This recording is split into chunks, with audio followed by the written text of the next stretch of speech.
Okay, hopefully this isn't ending up too loud, but excuse me, I'm also eating, so this should be fun.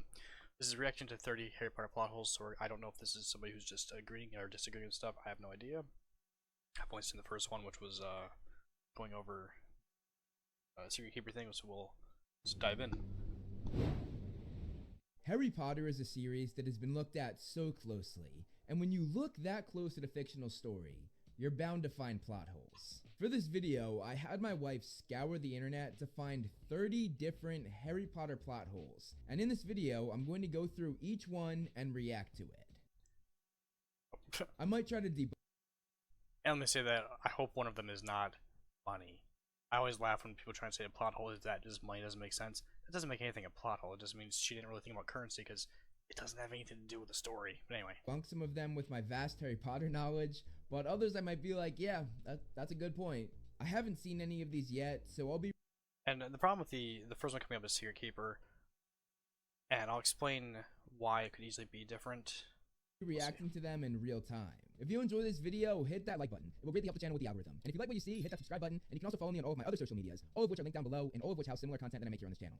Now that I've said that, I'm also going to probably be putting this onto my TikTok. It's going to be like a 4-parter at least, but I'm also going to be uploading this just to my YouTube account, and I'll be tagging him in it. So if this guy sees this, that'd be awesome, because I'm going to be basically explaining every single one of these things. Let's get into it. Okay, the first one. Why couldn't James and Lily be their own secret keepers? In order for the Fidelius charm to work, someone had to become the secret keeper. The Potters chose their then friend Wormtail, but the story never explains why they couldn't become their own secret keepers. If James and Lily had taken on the burden, perhaps they'd managed to stay hidden until Voldemort had been weakened. I mean, looking at it, it makes sense. If Lily was James' secret keeper and James was Lily's secret keeper, I don't think that breaks the rules of the Fidelius charm. So honestly, that's a genius idea that they definitely should have done. But at the same time, I will say that James and Lily were so reliant and so trusting of their friends. This is probably something that they felt... This is one of those things that I have stuck to with the idea that the cottage for Bill and Fleur was the secret, the cottage itself.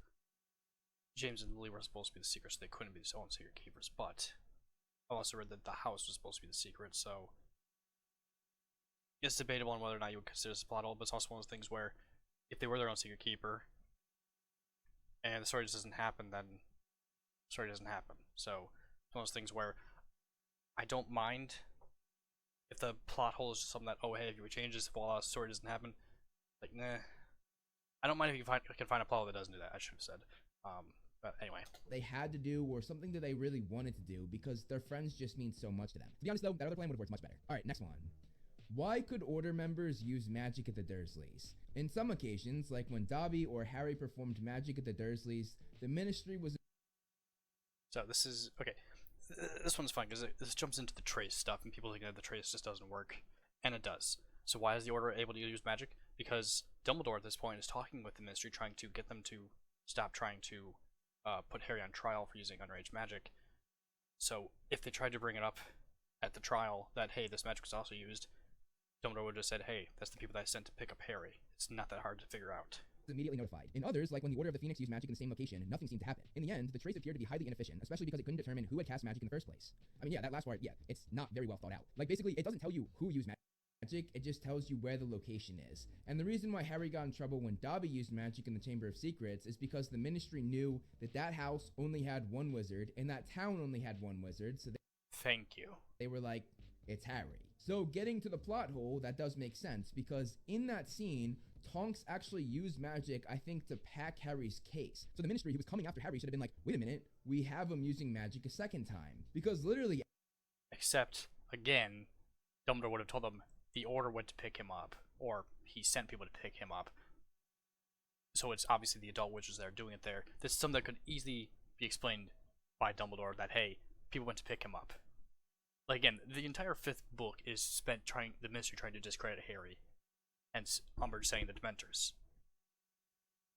So, the Order picking him up and them using magic doesn't affect this in any way. It's not that the Trace didn't pick it up, it's that they're already putting him on trial, and adding that to it doesn't make sense because Dumbledore's just going to explain it away anyway. Hours before that, he got in trouble when he cast the Patronus charm to stop that Dementor. So Fudge probably would have been like... Not to mention the other part of this is that this is all he's always gotten in trouble when he's done magic in front of Muggles. People forget that part too. It's when it's done in front of Muggles that you generally get in trouble. And obviously the other part people are going to bring up is Tom Riddle murdering his parents and everything, and obviously the Ministry appeared for that because there was murder involved.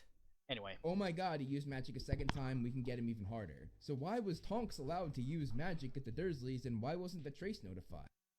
the trace did activate, but again, whether or not Dumbledore told them that he sent people to go pick Harry up, because that is something that they were, that Harry kept getting letters from the Ministry telling him he's expelled, now he's not expelled, and all this stuff. So either Dumbledore told them he's sending people to pick Harry up, or they bring it up during trial and Dumbledore just explains that the Order picked him up and they were using magic. So either way, it doesn't matter if it was brought up or not. If it was brought up, it would literally be told that the people who picked him up did it. So why even bring it up in the first place? That's another plot hole that I'm just gonna say, It's not a plot hole. what? They're right. They're not. That's a huge plot hole. No, it's not. This is why I hope when I tag you, you're going to see this. Alright, next one. And let me point out, this is me being nice about this stuff still. Why couldn't the trio multiply their food? According to Hermione, it was They can. Let's impossible to conjure food out of thin air. It could only be summoned, transformed, or multiplied. Harry, Ron, and Hermione could have easily been multiplying their supply for months without having to starve themselves, but for some reason the trio never did this during the travel. This is one thing you could easily chalk up as teenagers just being stupid. Remember, these are 3 people who are on the run. They're doing their best to survive. It's very possible that until Ron brings it up, they didn't think about it. It's that simple. They just didn't think about it until it was brought up, and Hermione explains that, oh, your mom couldn't just conjure out of nowhere. You have to actually either know where it's at and summon it, or then you can multiply and stuff like that.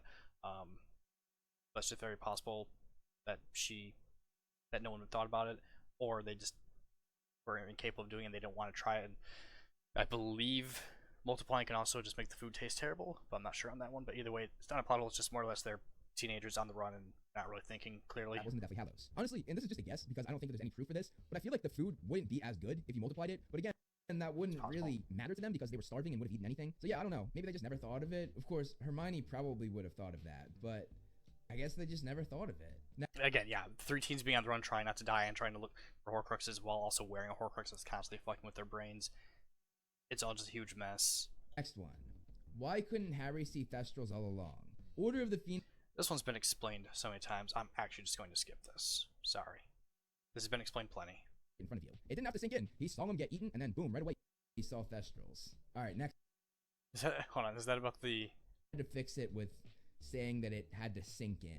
For me, I think that's BS. It's not BS. Especially because in Hogwarts Legacy, you see thestrals right away in that opening scene when you watch, I think his name was George, die right in front of you. Yes, because you clearly see a man get eaten alive.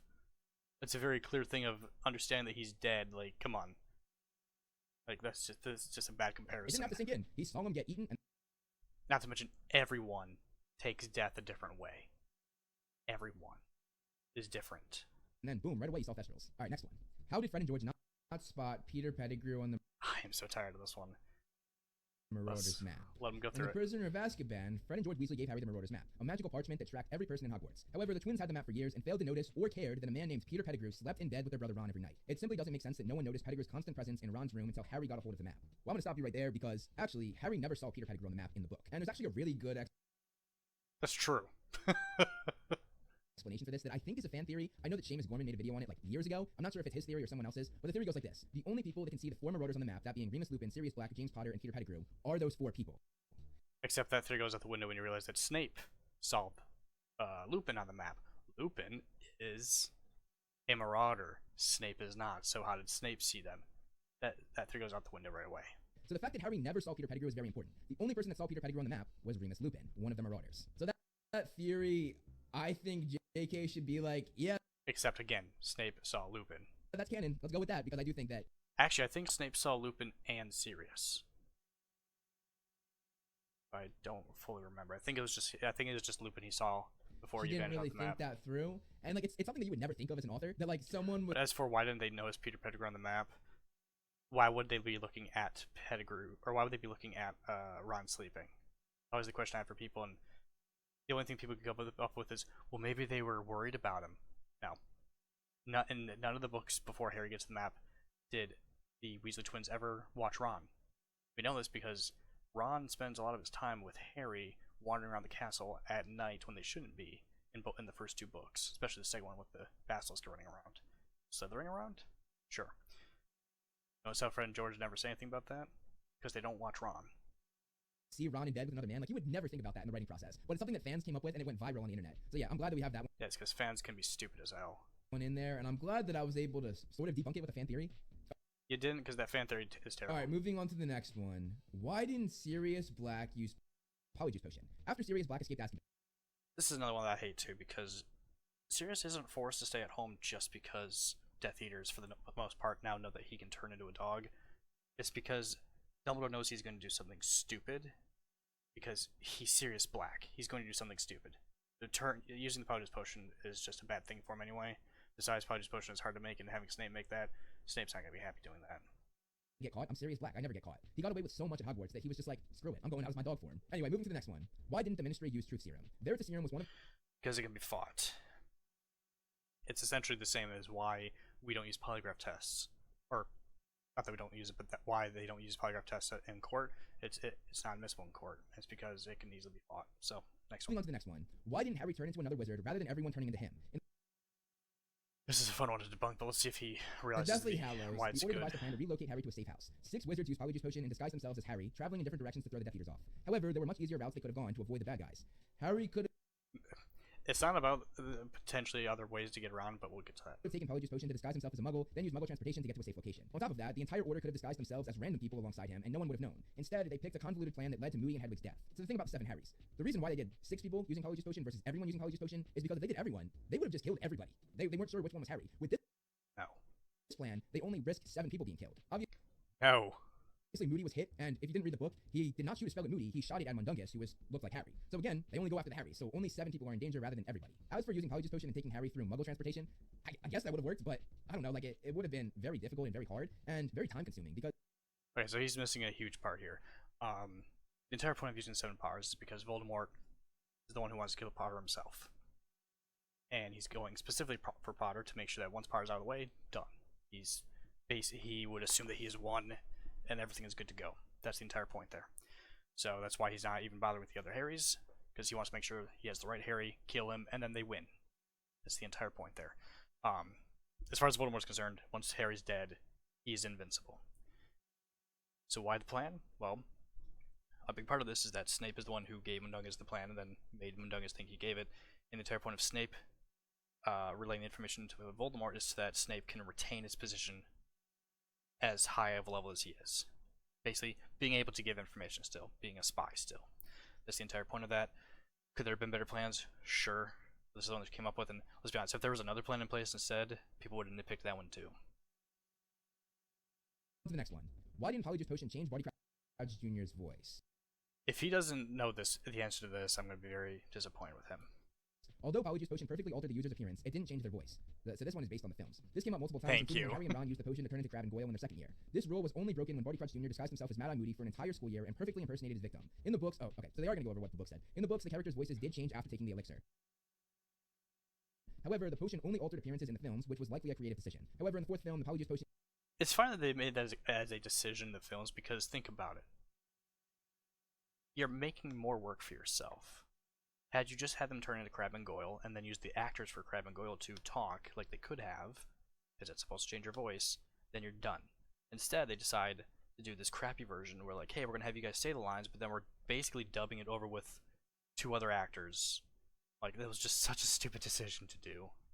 Changed Crouch's voice as well as his appearance, which confused fans and created a giant plot hole. So that's just a plot hole in the movies. In the books, it always changed their voices. Thank you. In the second book, Harry and Ron had Crabbe and Goyle's voices, so it was always that way. On top of that, it didn't even mention this, but in Deathly Hallows Part 1, when they go into the ministry as ministry workers, the movie has them have their own voices, just like Harry and Ron did in the Chamber of Secrets. But again, in the book, The Deathly Hallows, they had the voices of the ministry employees. Moving on to the next one. Why didn't everyone use liquid luck before the Battle of Hogwarts? Felix Felicis was a powerful potion that Is this Felicis? wizards could have used more often. Harry used it in his 6th year to get the truth about Horcruxes from Slughorn, and everything went right for him after he took it. The students and professors could have used liquid luck to get them through the Battle of Hogwarts. Voldemort's attack was inevitable, so it would have been wise for... The big thing here is we don't know how much of the potion Slughorn actually made when he did the whole competition thing. He probably just made enough for the competition. And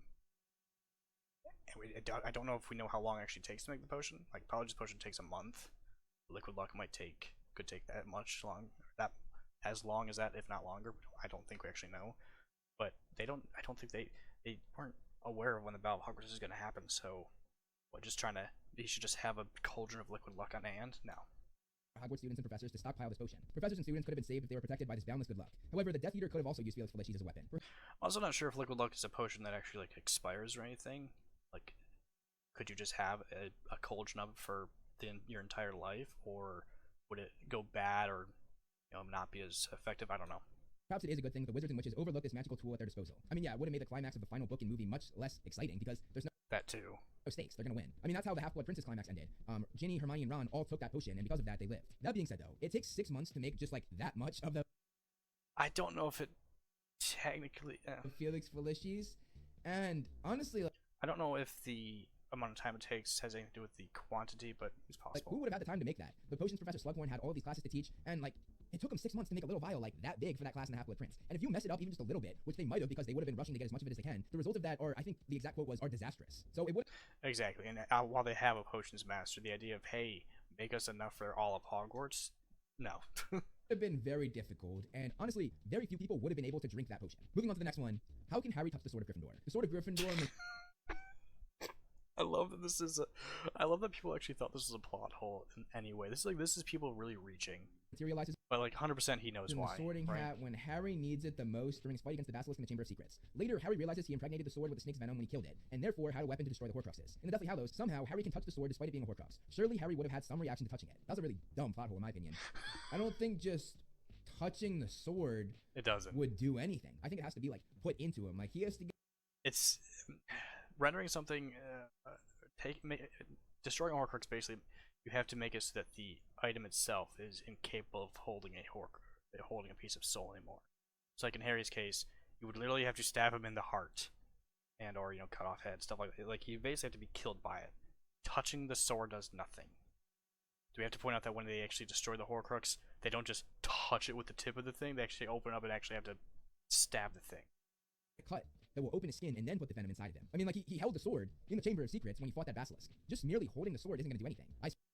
The sword before the basilisk fight actually wasn't capable of destroying a Horcrux then, though. It was only when he got the basilisk venom, but whatever. So I was about to talk about the basilisk fang, but I just saw that is the next plot hole. So let's move on to the next plot hole. Why didn't the basilisk fang kill Harry? We learned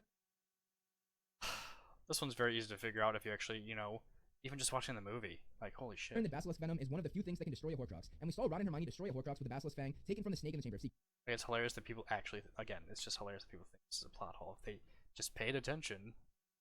Why then did a tooth from that same basilisk not destroy the Horcrux that was inside of Harry when it was lodged into his arm? The venom that coursed through his body should have destroyed the Horcrux without question. So I've actually thought about this one a lot because it's mainstream, like it went viral online, and people have actually asked me what I thought about that in like my Instagram DMs, my Twitter DMs, and my answer is that you have to fully die. Had Harry been stabbed by that basilisk fang and then been poisoned and died, Basically, had Fox not come to heal him with the tears of a phoenix, he would have died, and the Horcrux would have been destroyed. I think then that would have destroyed the Horcrux. Because if you think about it, the other Horcruxes were fully destroyed. Like they were mangled beyond repair.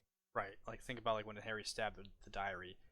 Diary didn't immediately disappear. He had to stab him multiple times. And if you think about it, the diadem, when it was hit by that venom, it started spewing out black. So that shows you that it's reacting to the poison. But it wasn't until it started shaking and then fell apart that the Horcrux fully died. It died when the diadem died. So again, going back to Harry would have had to die. That's it. Moving on to the next one. Makes it a bit hard, obviously, that Harry is a living thing, too. How do Ron and Hermione get up from the Chamber of Secrets? Yeah, okay. You have two technical 7th year students, two 17-year-olds, capable of magic. They can easily find, not to mention, the book points out they had broomsticks. Let's see if he remembers that.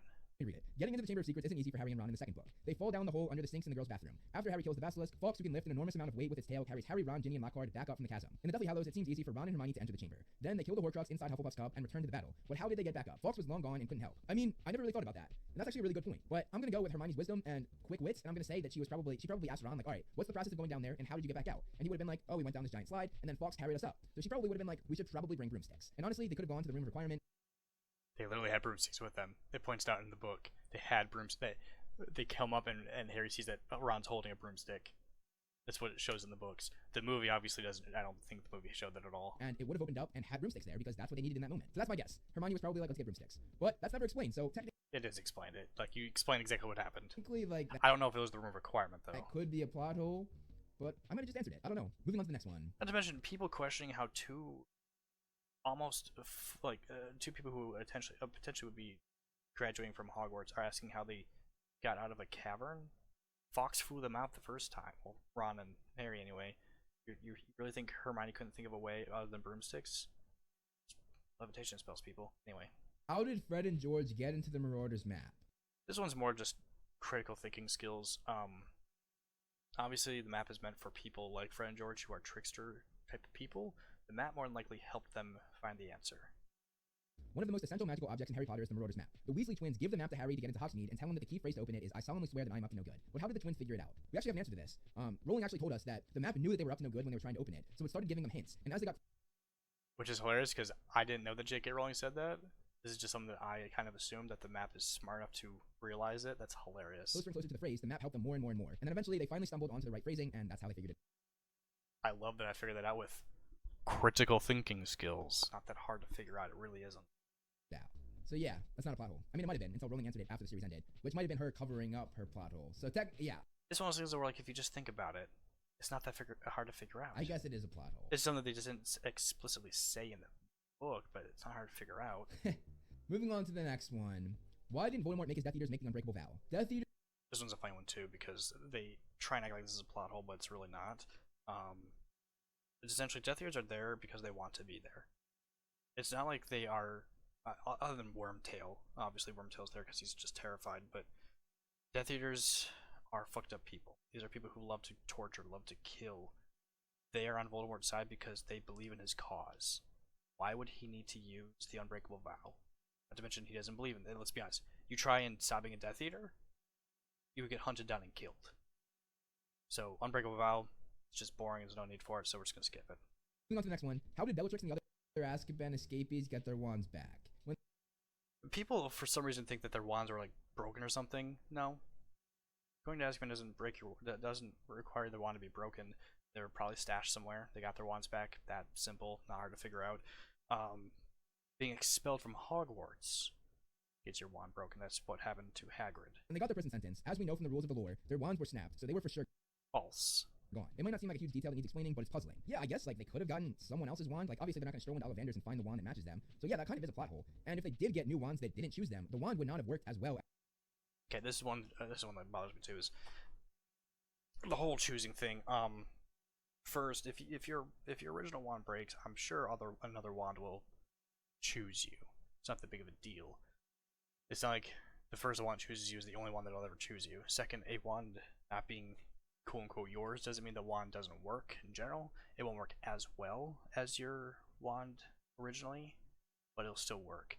I don't think there's anything that says that their wands get snapped when they go to Azkaban. When you get expelled from Hogwarts, they are. I don't know about going to Azkaban. As their wand would have, which means that people as powerful as Bellatrix probably wouldn't have been as powerful with a wand. Let's say someone like Bellatrix, she's still insanely powerful, so she could use any wand. It wasn't hers, and like they sell her wand, but I don't know, like merchandise shouldn't really be considered canon. So yeah, I guess that is kind of a plot hole. I agree with that one. It's not. Moving on to the next one. How did Hagrid fly to the island where Harry and the Dursleys were? He said he flew in, but we know he tells Harry in book 7 that brooms cannot handle his weight. Plus, Harry didn't see Sirius's bike on the island, and had it been there, they wouldn't have taken a boat, they would have taken that motorcycle. I mean, just think, like I'm sitting here trying to think, and the one thing I can think of is maybe he took a thestral, because at that point, Harry could not see thestrals, which we went over earlier in the video. And honestly, if Hagrid did ride a thestral there, he probably wouldn't want to scare Harry with this beast or being flown by something that was So, yeah, this is one of those things where it's just never really said. I don't think we actually have an answer on how Hagrid got there. I'm actually gonna check real quick. I don't think there's ever really an answer on it, but it's one of those things where it doesn't really matter. There's plenty of magical ways. Let's see how Hagrid check him in the water.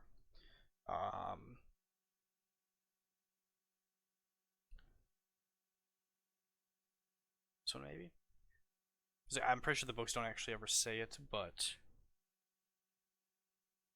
from Tetrafied Diagon Alley, see Hagrid followed, blah, blah, blah. How did you get here? Harry asked, looking around for another boat. Flew. Flew?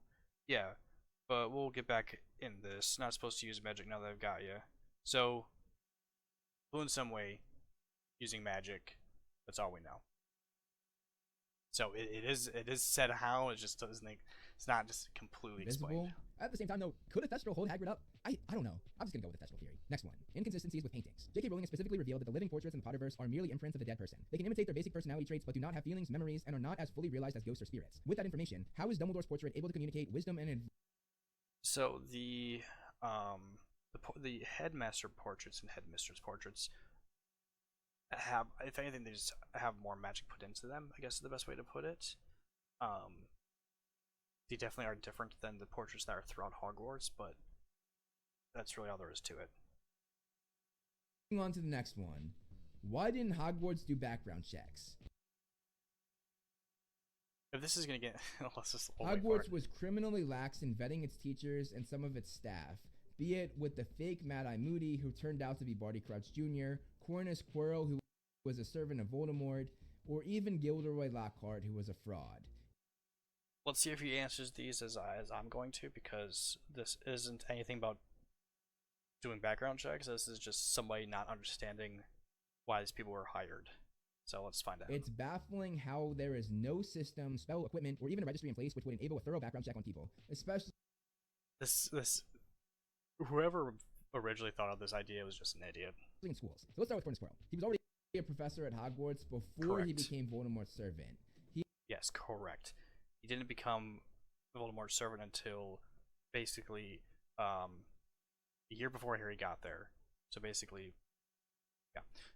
He essentially went on an expedition and was at Albania at the time, and basically that's when he stumbled upon Voldemort, and that's when he got the position as Defense Against the Dark Arts. He was not the professor of BADA before Harry got there. People don't realize that, and it's hilarious. He had spent some time studying abroad, and then that's when he met Voldemort, and that's when Voldemort attached himself to him. So there's no... To be fair, he didn't attach to him just then. It was after he failed to do something, that's when he did that, but whatever.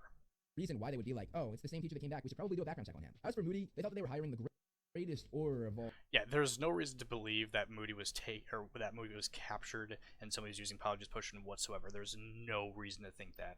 Moody is one of the best Aurors ever to have lived, an amazing wizard, and very paranoid.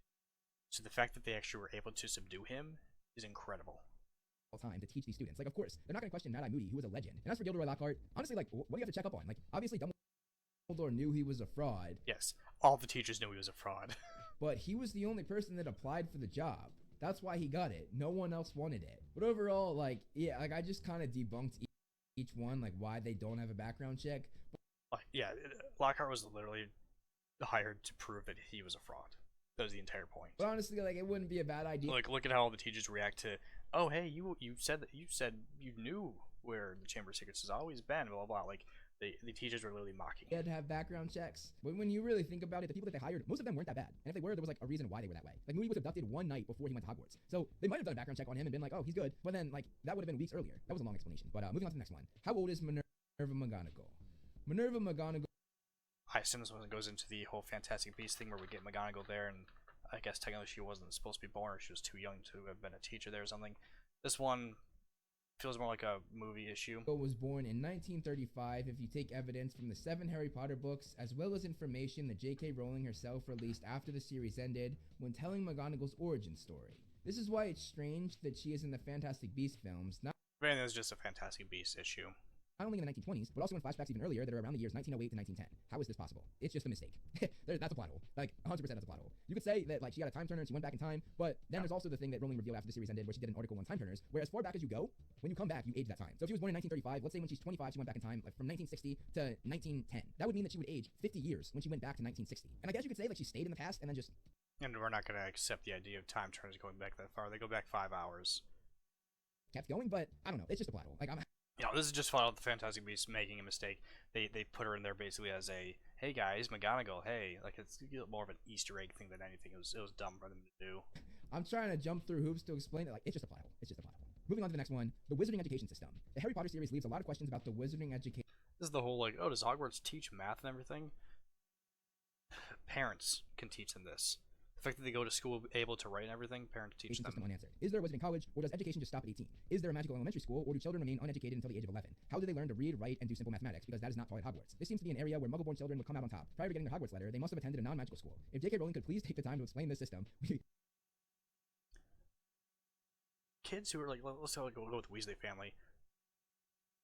Molly and Arthur could easily teach their kids simple math and writing skills. Wouldn't be that hard. Well, maybe, but you could point there. They could easily have done that, or had the other kids help them as well. The idea of, like, just magic learning stop at that point? Yes. As as you see when they go through Hogwarts, students find out what they're good and what they're bad at. By 5th year, when they take their owls, they know, or by the time they take their owls, they know what they're good at, right? Well, once they get past their 5th year and they go into their 6th year, that's when they get into the whole, okay, these are the classes you can take now because you did good in these owls, but in these owls you did terrible. So by 6th year, they know what they're essentially good and bad at, and for the next 2 years, they develop those skills even more. We'd be super grateful. Okay. I'll explain it instead. So in canon, yes, the kids do not start school until the age of 11, but it is the parents' responsibility to teach them how to read, write, and do math. Now that I'm thinking about that, though, that really doesn't make sense, because what if you have two parents that work full-time at the ministry or have two very demanding jobs? When are they going to teach these kids? Like, obviously, this was told with Molly Weasley. You get someone else to do it? Who's a stay-at-home mom, so she had all the time in the world to teach her kids how to do that. And going back to that first part, yeah, education stops at the age of 18. There's no college. You just go right into the ministry. And that kind of makes sense because when you take the NEWTs and the OWLs, you focus on one specific thing that is part of like what you want your career to be. Like for Harry, he wanted to be an Auror, so he took specific tests on the things you need to become an Auror. And it's the same for every other job in the wizarding world. Next one, portkey problems. When we know that portkeys are used to transport witches and wizards from one location to another, there's still a lot of mystery surrounding them. Are all portkeys timed, or do some work indefinitely? In the Goblet of Fire, the portkey that takes our heroes to the Quidditch World Cup is only active for a few seconds, and it's only one way. However, when the Triwizard Cup becomes a portkey, it's active for quite some time and takes Harry back to Hogwarts following his confrontation with Voldemort. Are portkeys really that versatile, or is this a plot hole? Honestly, I think that it's just convenience in.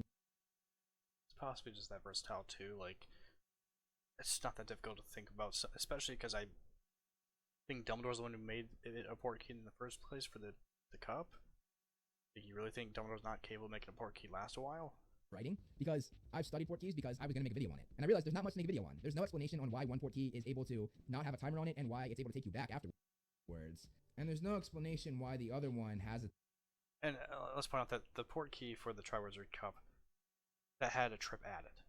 So people don't realize that the cup was originally supposed to teleport you back to the front of the maze where everyone goes crazy because notice how nobody was confused when they appeared in front of them.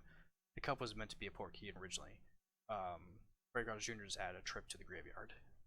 Timer on it and doesn't send you back to where you were. So yeah, I guess that's a plot hole. The fact that I researched it's not a plot hole. It and was like, yeah, there's no video here. Tells you all you need to know. Next one, dullest Triwizard ever. Oh yeah, this isn't a plot hole. This is just bad trials. In Harry Potter and the Goblet of Fire, I know exactly where this is going. In Harry Potter and the Goblet of Fire, students from Hogwarts, Durmstrang, and Beauxbaton are treated to the exciting sight of the Triwizard Tournament taking place for the first time in centuries. They crowd into the Hogwarts grounds and watch the 4 champions compete in various thrilling tasks, right? Nope. I like how that was written. Nope. During the second and third tasks, there's not all that much for spectators to see. One takes place underwater, and one is in a giant maze. That must have been a boring few hours for people expecting to see the action unfold. Talk about restricted view. Yeah, I like the way that one was written. Yeah, that's like a running joke that obviously the first task was really thrilling as they fight a dragon, but then the second one, like, you don't see anything. Nope. But there is an announcer for both of them, that being Ludo Bagman. And it makes me wonder, like, we never really got confirmation as to whether or not Ludo Bagman was somehow seeing them and telling the crowd what was happening. And honestly, I feel like that's probably what happened. Moving on to the next one. That's a cool idea. The sorting system. Well, the Hogwarts This was not a plot hole. This one's just more the houses in general are kind of stupid. sorting system seems kind of endearing and exciting when you're a child. As an adult, a lot of faults surrounding it become clear. For one, why has nobody accepted that humans are diverse creatures who can be both brave and Yes. clever? Doesn't sticking them in a house at age 11 restrict their growth as people as these kids strive to meet the expectations of their peers? Plus, the whole Slytherins are evil thing seems vastly unfair. Way to write I feel like the Slytherin evil thing is really just more because Voldemort kind of fucked with that house too. off a whole group of children before they have a chance to mature and grow. Wow. Yeah, I actually agree with that. And I do think that like the whole It's not a plot hole though. Slytherin thing being evil is incredibly unfair because these kids are sorted into Slytherin and they're like, oh, I should be a Death Eater. Then the same thing goes like for Ravenclaw students. They're like, oh, I'm in the smart house. Like, what if I'm not that smart? And then for like Neville in Gryffindor, he's not brave throughout most of the series, and that takes like a real toll on him. So yeah, like it does affect these children in a lot of bad ways. But at the same time, if you look at Neville, he did end up becoming brave, possibly because everybody was saying that he wasn't. But no, I can't even like justify it. No, the whole thing is messed up. Moving on to the Again, not a plot hole. next one. Why did Hogwarts professors forget about Alohomora? When the They didn't. It just alleged mass murderer Sirius Black escaped Azkaban, Hogwarts took drastic measures to keep him away from Harry and the other students. The professors shut down the corridors, but they seemingly forgot about the charm that unlocks doors. Alohomora was a simple but helpful charm in the Wizarding World, and it was so easy that Hermione mastered it in her first year. It's safe to assume Sirius knew the spell and could have easily broken into the locked corridors. So I think honestly they were like, we have Dementors all around this castle. There's no way he's going to get in, and they did not know that he could just turn into a dog and walk right past the Dementors because they don't feel animal emotions as much as they do for humans, which is exactly how he left Azkaban. So yeah, like they locked everything, but they weren't thinking much about the lock stopping him. They were What's funny though is he shows the clip of Hermione using Alohomora in the first movie, but then they forget he doesn't show the same movie proving that Alohomora does not always work. Alohomora doesn't work on everything. just thinking about the Dementors. Moving on to the next one. Young witches and wizards get their wands when they were 11 years old and heading off to Hogwarts. However, Ron got a hand-me-down wand from his brother Charlie Weasley. Why didn't Ron get his own wand that would actually work for him? They're poor. I mean, I think the real question is, why did Charlie give his wand to Ron? Charlie's able to get his own another wand. Like, he got that wand chose him, and he's like, here. People really don't understand that, like, just because a wand chooses you does not mean other wands don't work for you, and doesn't mean that another wand can't also choose you. Ron, take mine. But yeah, like, the point of that is to show how poor the Weasleys are. But yeah, they could have done it in a much better way, and they kind of did do it in a better way with the passing down of scabbers. Like, the only thing I can think of why Charlie would give his wand up is The entire point, yeah, the Weasleys all have hand-me-downs. It's the entire point of showing that they're poor. So it's not just scabbers, it's his clothes, his books, his wand, everything. because at that point he had just left Hogwarts, got his own job, and maybe paid for his own wand, like with his new money Because it's possible that Charlie had a hand-me-down wand too. that he got from being like a dragon tamer. But yeah, I don't know, like that. Yeah, it's not really a plot hole, but it's interesting to think about. Just like, why did they do that? Why did you give your wand up? Why did So they don't have to buy a new wand. you get Ron a new wand? Moving on to the next one. Why could Dennis Creevey go to Hogsmeade in his second year? When Harry and his friends decide to create Dumbledore's army to learn how to defend themselves against Lord Voldemort, they first meet each other in the Hogshead Inn during their Hogsmeade weekend. Colin Creevey's younger brother, Dennis Creevey, who at the time was in his second year, attended this meeting. This breaks the school rule where you must be in your third year or older to go to the town. I mean, I guess he could have snuck out. Like, Dennis was a little menace. Just say, yeah, easy could have snuck out. So, like, he could have snuck out somehow. Not sure how, because he didn't have the Marauder's map or the invisibility cloak. You don't need those things to sneak out. Like, come on. But, I don't know, he was this tiny little dude, so they could have, like, put him in a crowd of people and just walked him out. But, yeah, I mean, it's kind of a plot hole. It's just teachers don't always pay that close attention. Next one. Why didn't Voldemort get the prophecy himself? In Harry Potter and the Order of the Phoenix, Voldemort decides that the key to his evil plans is listening to the complete prophecy about him and Harry, which is stored in the Ministry of Magic. Prophecies can only be grabbed by the people involved, so Voldemort deciding that he couldn't take the prophecy himself manipulates Harry to do it for him. However, it's hard to understand why Voldemort, one of the most powerful wizards alive, needed such an elaborate plan. Let's see if he answers this. All of his Death Eaters were already in the Ministry of Magic when Harry and his friends got there, and there wasn't anyone else around. In fact, Voldemort himself eventually arrives at the Ministry and fights Albus Dumbledore. Everything seems to point to the fact that Voldemort could have easily gotten in, grabbed the prophecy, and left unnoticed. That's a great point. He absolutely could have done that, but I think that his biggest reservation was the risk. At that point, the Ministry was doing everything they could to prove that Voldemort was not back. This was huge for Voldemort, as it put stress on the Order of the Phoenix, his biggest threat, took care of Dumbledore, his real greatest threat, as he was painted as this liar. So, although he definitely could have done it, the risk was just too great to reveal himself. Right, but as he gets to the end, he just says, fuck it, he just goes in. Like, it's not a plot hole, it's just him being egotistical. It was only after everything went wrong that he arrived at the Ministry, and he was like, alright, I'll fix it. So yeah, I think he definitely could have done it, but the risk wasn't worth it. Moving to the next one, inconsistencies with dates. As everyone knows, all Hogwarts It's probably the only one, but students are expected to take the Hogwarts Express every year on September 1st to make the trip to the castle. However, Harry and his friends always start classes on a Monday, and it's impossible that every September 2nd for 6 years would be on a Monday. While these little details don't affect the plot, fans find it hilarious. This just means that if they arrive one day, they could have a long weekend before they actually start classes, or they start the very next day. That's all that means. It's that these dates are all over the place. That's actually a good point, because they do always start classes the day after they arrive. So yeah, that's just a plot hole on J.K. Rowling's part. It doesn't always say they started the day after, though. Although, I don't know, like, is it always said that it's a Monday that they start class? I think it is. So yeah, that's a plot hole. Alright, the last one. It's not a plot hole, it just means that they don't always start the very next day. Where did Slytherins go when the troll came into the This one's a plot hole. This one's a plot hole. It's just people not understanding shit. School? Professor Quirrell screamed that there were trolls in the dungeon. To keep the students calm and to keep them away from danger, the professor sent the children to the common rooms. However, that presents another issue. The Slytherin students lived in the See if he understands why this isn't a plot hole, otherwise we'll explain where the troll was. I mean, it wasn't revealed that the Slytherins were in the dungeons until the second book when Harry and Ron used the Polyjuice potion, and obviously this happened in the first book, so I think J.K. Rowling just didn't know where the Slytherin common room was at that point. But yeah, with her making the Slytherin common room in the dungeons in the second book, it does make a plot hole for the first book. And It doesn't make it a plot hole. Let's point out that everyone was already in the dining hall eating dinner. So when the prefects take the students to their rooms, you have an entire crowd of Slytherins going to the dungeons. So even if they did stumble upon the troll, you have a bunch of 6th years, 7th years, 5th years all ready to deal with. So, not a plot hole. reacting to 30 different Harry Potter plot holes. So, I'll upload this and tag this guy, and hopefully he sees this, and yeah, it'd be great.